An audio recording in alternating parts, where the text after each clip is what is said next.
Então, a aula de hoje é sobre escoamento ciclostrófico. Nesta aula, você verá o que é o escoamento ciclostrófico, verá quais são as forças em balanço em um escoamento ciclostrófico e verá como calcular o escoamento ciclostrófico e em que condições atmosféricas este tipo de balanço se aplica. Tá? Então, esse é o objetivo da aula.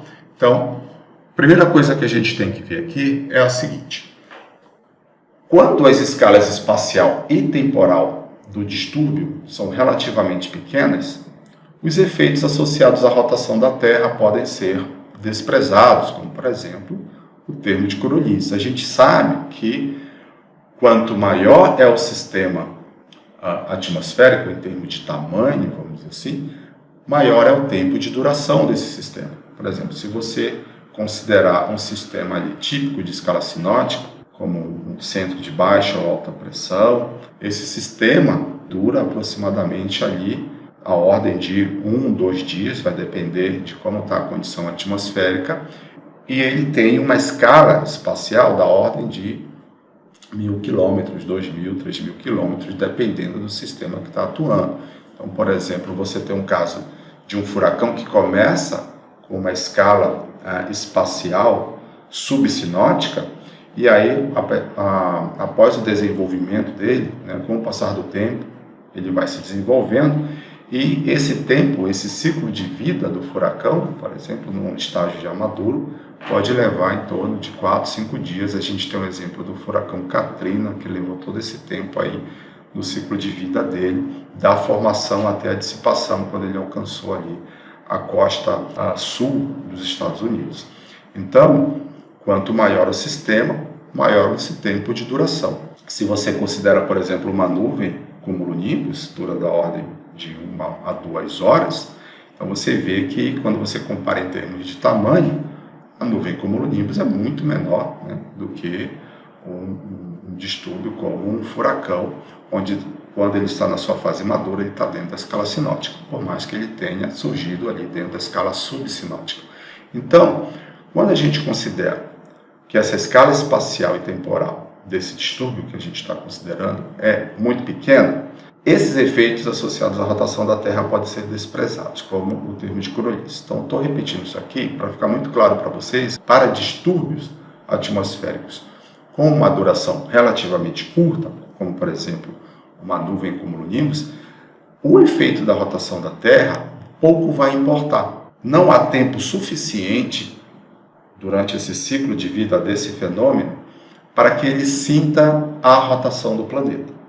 A partir do momento em que esse ciclo de vida é maior, por exemplo, como o sistema de escala sinótica, esse efeito da rotação da Terra vai passar a ser importante. Então, o efeito da rotação da Terra pode ser mensurado aí, no caso da meteorologia, pela força de Coriolis, ele vai impactar, ele vai produzir, ele vai ser importante na evolução do escoamento, na evolução da trajetória dessas parcelas de fluido ao longo do sistema que você está avaliando.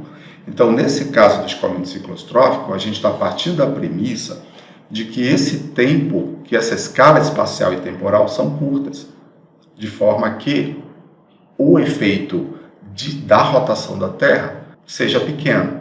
Então, uma vez que essa escala espacial e temporal são pequenas, a gente pode desprezar o efeito da rotação da Terra, ou seja, a gente pode desprezar o termo de Coriolis dentro dessa expressão aqui que eu estou mostrando para vocês, que é proveniente da componente normal da equação do movimento em coordenadas naturais, onde você tem aqui o termo associado à força centrífuga, o termo associado à força de Coriolis, termo associado à força de Coriolis e o termo associado à força do gradiente de pressão. Então, como nesse sistema a gente está considerando que a escala do distúrbio, escala espacial e temporal, são relativamente pequenas, a gente pode desprezar o efeito de Coriolis. Ele não é zero, okay? Ele é, em termos de magnitude, um valor bem menor do que esses outros dois termos, então a gente pode desconsiderar ele dessa equação de balanço. E a gente vai chegar aqui numa expressão dada pelo V quadrado sobre R, igual a menos dφdN. Então, a gente está vendo aqui ó, que a gente chegou numa expressão onde há o balanço de duas forças. Que forças? Força centrífuga e força do gradiente de pressão. Neste caso, o escoamento ciclostrófico ou vento ciclostrófico é dado pelo balanço entre as forças centrífuga e do gradiente de pressão. A gente alcançou essa relação porque a gente está desconsiderando o efeito de Coriolis. Por que a gente está desconsiderando o efeito de Coriolis? Porque nesse caso nós estamos trabalhando com sistemas cuja escala espacial e temporal são relativamente pequenas quando comparado, por exemplo, a sistemas de escala sinótica. Essa equação aqui que eu estou colocando como número 1 para vocês, ela resulta dessa equação número 2, que é aqui para o cálculo do vento ciclostrófico. Então, VC é igual a raiz quadrada de menos R de rho de φ de rho de N. A gente sabe que em coordenadas naturais, esse vento ele tem que ser um número real e positivo.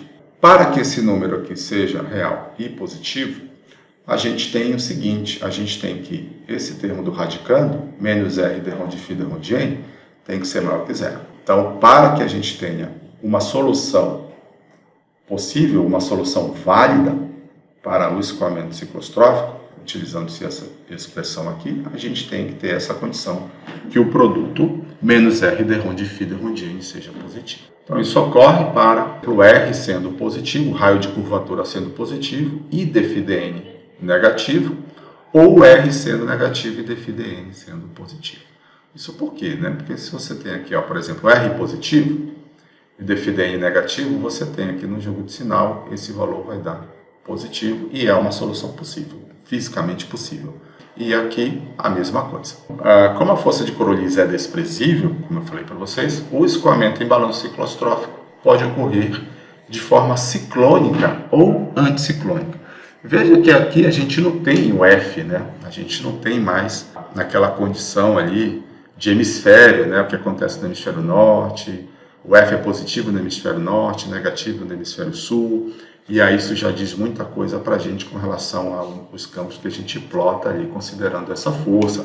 Só que como o F agora não aparece mais, esse escoamento ciclostrófico, ele pode ocorrer de forma ciclônica ou anticiclônica. Eu vou mostrar para vocês aqui um exemplo de como isso pode acontecer. Então aqui a gente tem o seguinte, em quais situações ocorre este balanço? Então, olha só, o balanço de forças no escoamento ciclostrófico se dá entre a força do gradiente de pressão e a força centrífuga. A gente sabe que a força centrífuga, ela sempre aponta para fora do centro, do ponto em que você está considerando. Então, o centro está aqui. Não disse para vocês se a gente está trabalhando com um centro de alta ou baixa pressão. A gente vai descobrir isso daí agora. Então, a gente sabe que a força centrífuga aponta sempre para fora. Força centrífuga. E para contrabalancear essa força, a gente tem quem? A gente tem a força do gradiente de pressão. Então, a força do gradiente de pressão aponta para cá. Do gradiente de pressão. E aí, como é que eu vou saber, por exemplo, se o meu escoamento está se dando no sentido horário ou anti-horário? Então, eu vou considerar aqui, primeiramente, um R. Eu sei que eu posso considerar um R positivo. E aí, para que o R seja positivo nesse caso, eu tenho o quê? Eu tenho que o N tem que apontar na mesma direção do centro de curvatura. E para o N, que é o meu vetor unitário, em coordenadas naturais, apontar para o centro da minha curvatura, nesse ponto, o meu vento tem que ser para cá. Porque quando eu ploto o N aqui, ó, o N está apontando para o centro. Então, o meu dρ, então o meu R é maior que zero. Agora, vamos saber o que acontece com o dφdN. dρ de N. Eu estou vendo aqui, ó, para que haja uma solução fisicamente possível, eu tenho que ter um R positivo. Aqui eu já achei um R positivo. E o meu dφdN tem que ser negativo. Agora, vamos ver se o dφdN é negativo. O que tem que acontecer com o geopotencial à medida que o N aumenta? O N aumenta para cá, ó. O N está aumentando para cá, que ele está à esquerda do escoamento, aqui, à esquerda dessa trajetória, à esquerda desse vetor. Então, à esquerda do movimento, eu tenho N.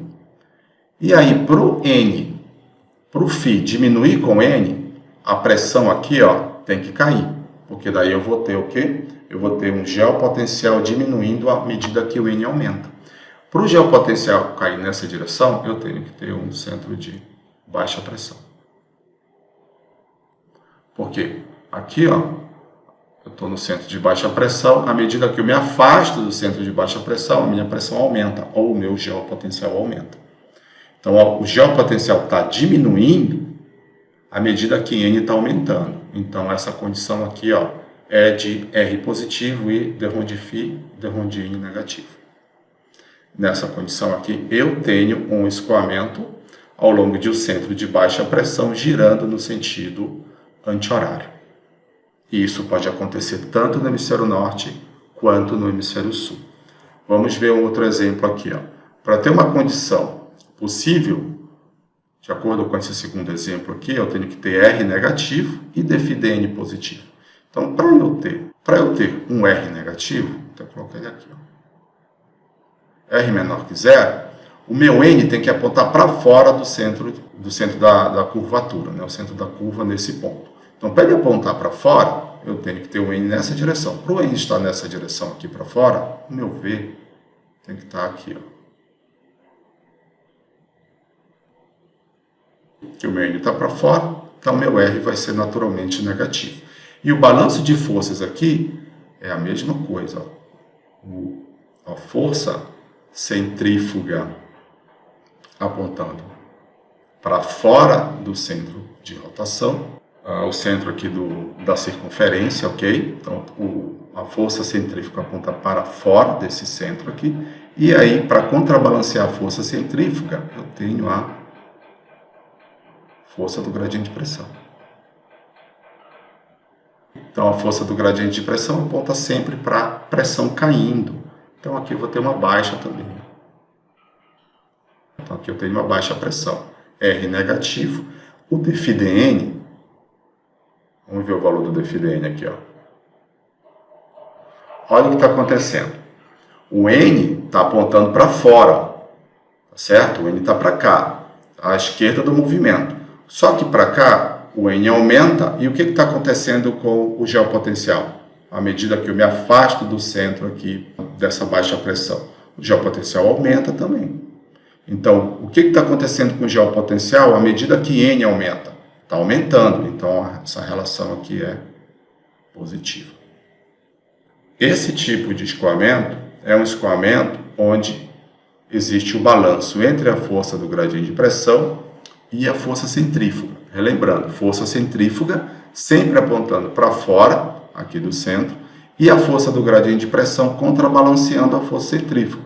A força do gradiente de pressão aponta na direção da pressão caindo. Então, para a pressão cair nessa direção aqui, ó, eu tenho um centro de baixa pressão. Nos dois casos. Então, eu posso ter um centro de baixa pressão cujo o escoamento em balanço pode se dar no sentido anti-horário ou no sentido horário. Se você estiver no hemisfério norte, ou seja, você pode ter um centro de baixa pressão girando no sentido ciclônico ou girando no sentido anticiclônico. Se você estiver no hemisfério sul, você pode ter um sistema aqui de baixa pressão girando no sentido ciclônico ou no sentido anticiclônico. Quem está determinando o sentido desse giro não é a força de Crolles, é simplesmente o balanço entre as forças do gradiente de pressão e a força centrífuga. Então, nessas duas condições, a gente tem que é possível o balanço ciclostrófico. Olha aqui, o balanço ciclostrófico não ocorre em centros de alta pressão. Vamos fazer um teste aqui para ver se isso é verdade. Eu vou desenhar só um círculo aqui, uma região circular. Isso aqui é uma alta pressão. Vou pegar uma alta pressão, por exemplo, girando aqui no sentido anti-horário. Vou pegar aqui um vento girando aqui no sentido anti-horário. E aí, o que pode acontecer aqui? Ó? A gente tem o seguinte, que no centro de alta pressão, o que vai acontecer? A gente tem, para ter um balanço ciclostrófico, a gente tem que ter o balanço entre a força centrífuga e a força do gradiente de pressão. Então, aqui para fora, a gente sabe que já atua a força centrífuga. Está aqui para fora. E a força do gradiente de pressão teria que contrabalancear a força centrífuga para que esse escoamento seja ciclostrófico. Só que a força do gradiente de pressão aponta na direção da pressão caindo. E a pressão cai para cá. Ó. E aí, nesse caso, você não tem o escoamento ciclostrófico. Olha só, não tem aqui, não há possibilidade de balanço ciclostrófico. Se você fizer esse esquema girando também no outro sentido, alta pressão, força centrífuga sempre aponta para fora, a esquerda aqui nesse caso, dessa trajetória, desse vetor V aqui, aponta para fora do centro de curvatura, e aí a força do gradiente de pressão aponta na direção da pressão caindo, só que a pressão cai para fora do centro de alta. Então aqui o balanço ciclostrófico também não é alcançado. Então vejam que quando a informação que a gente está incluindo aqui, chegando à conclusão de que o escoamento ciclostrófico, ou balanço ciclostrófico, ele só ocorre em centros de ele só ocorre em centros de baixa pressão, independentemente de hemisfério. Ou seja, nesse caso, como o F ele é desprezado, porque o efeito da rotação da Terra não é importante para esse tipo, para o desenvolvimento desse tipo de sistema, ou seja, ele não vai ditar se o escoamento vai curvar à esquerda, vai curvar à direita, vai mudar de direção. Esse sentido da baixa pressão, do escoamento ao longo do centro de baixa pressão, pode se dar tanto no sentido horário quanto anti-horário. Então é muito comum, por exemplo, um tornado, independentemente se ele está no hemisfério norte ou no hemisfério sul, o escoamento, o vento está girando no sentido horário ou anti-horário. Isso porque ali as forças dominantes naquele balanço dentro de um fenômeno como o tornado se dá por meio da força do gradiente de pressão e a força centrífuga. Então, mesmo girando no sentido horário ou anti-horário, você sempre vai ter o balanço dessas duas forças, uma apontando para fora do centro de rotação e a outra apontando na direção oposta à força centrífuga que está apontando para fora do centro de rotação. Então, para que haja escoamento ciclostrófico, para que haja o balanço das forças centrífuga e do gradiente de pressão, você tem que estar trabalhando dentro de um sistema de baixa pressão. E esse sistema de baixa pressão pode ter o escoamento girando no sentido horário ou anti-horário, porque quem está determinando esse sentido do escoamento não é a força de Coriolis. Aqui não ocorre em centros de alta pressão. O ponto principal é quando a gente chega nessa expressão aqui, ó, e aí tem uma limitação para essa expressão te dar um número real e positivo. Essa limitação é que o radicando ele seja maior que zero. E esse radicando é o produto menos R de rond φ de rond N. R é a raio de curvatura, a gente já aprendeu como determinar esse sinal do R, e também o dφ dN, que a gente já aprendeu também a determinar o sinal do dφ dN. Então a gente tem um produto entre o raio de curvatura e o gradiente nesse caso, o gradiente geopotencial ou o gradiente de pressão. E só existem duas maneiras para que esse VC, para que o escoamento ciclostrófico seja um número real e positivo. É por meio de um R positivo e dφ dN negativo ou vice-versa. Então, quando a gente apresenta essa limitação, você consegue já saber, nesse caso, como plotar o sentido do movimento e em que condições esse movimento está ocorrendo. A gente viu que isso está ocorrendo, só pode ocorrer o escoamento ciclostrófico, o balanço dessas duas forças, para centros de baixa pressão, independentemente de hemisfério. Então, vamos seguir aqui. Então, uma forma da gente quantificar essa influência da rotação da Terra, ou a influência da força de Coriolis no escoamento ciclostrófico, é fazendo a razão entre a força centrífuga e a força de Crolles.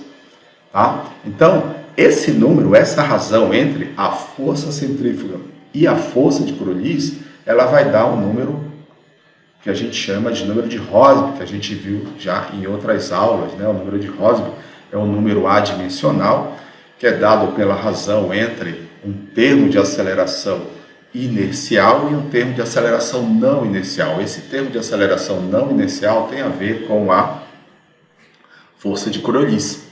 Então você tem aqui nesse caso V quadrado sobre R, que é dado, que representa a nossa força centrífuga, e o FV representando aqui a nossa força de Crolles. Então olha só, então você tem aqui, saindo dessa expressão V quadrado sobre R dividido por FV, a gente tem V sobre FR. E esse V sobre FR, sobre o módulo de FR, vai dar o nosso número de Rossby, que é um número adimensional. Então aqui, o que a gente está querendo verificar? Verificar que de fato a Terra, o movimento de rotação da Terra não influencia o escoamento ao longo de um vento ciclostrófico, ao longo de um balanço ciclostrófico. Então, para a gente quantificar isso, a gente usa o número de Rossby, que te dá essa razão aí entre um termo de aceleração inercial e um termo de aceleração não inercial, onde você faz aí a razão entre o V quadrado, nesse caso V quadrado sobre R dividido por FV. Só para lembrar, a gente fazer uma relembrança aqui, né, do valor do número de Rossby. Por definição, esse número de Rossby, ele pode ser dado por, existe outra equação também, a gente pode chegar numa outra expressão aqui, diferente da que eu vou colocar, mas eu estou colocando aqui o que a gente encontra no livro do Holton. Então aqui a gente tem o R0, ele é igual a U sobre F0L. L é a escala de comprimento do sistema que você está considerando, aqui é a escala de velocidade, esse U ele representa tanto o Uzinho como o Vzinho, componente zonal e componente meridional do vetor velocidade do vento. F0 é o parâmetro de Crolles típico de médias latitudes. Então, esse U, para sistemas sinóticos de médias latitudes, é da ordem de 10 metros por segundo. O F0 é da ordem de 10 a menos 4 segundo a menos 1. E o L é da ordem de 10 a sexta metros, que dá alguma coisa da ordem de 1000 quilômetros. Então, quando você faz isso aqui, você vai chegar no número aqui, ó, 10 sobre 10 ao quadrado, isso aqui vai dar alguma coisa da ordem de 10 a menos 1, número adimensional. Esse 10 a menos 1 é o valor de referência que a gente tem para dizer se há ou não a influência significativa da rotação da Terra naquele tipo de escoamento. Então, a gente tem esse número aqui da ordem de 10 a menos 1. Então, a gente pode inferir, a gente pode calcular, por exemplo, para um sistema onde o balanço ciclostrófico ocorre, ver se a rotação da Terra tem influência significativa ou não nesse sistema. Então, nesta aula você viu que o vento ciclostrófico é um escoamento resultante do balanço entre as forças do gradiente de pressão e centrífuga, que o vento ciclostrófico escoa ao redor de centros de baixa pressão, onde o sentido da rotação pode ser horário ou anti-horário. A rotação horária ou anti-horária ao redor dos centros de baixa pressão não é determinada pela força de Crolles, mas sim pelo balanço entre as forças do gradiente de pressão e centrífuga. Nós vimos, né, também uma coisa que eu não acabei colocando aqui, é que esse escoamento em balanço de forças, das forças gradiente de pressão e centrífuga, não ocorre ao longo de centros de alta pressão. Então é isso, e até a nossa próxima aula.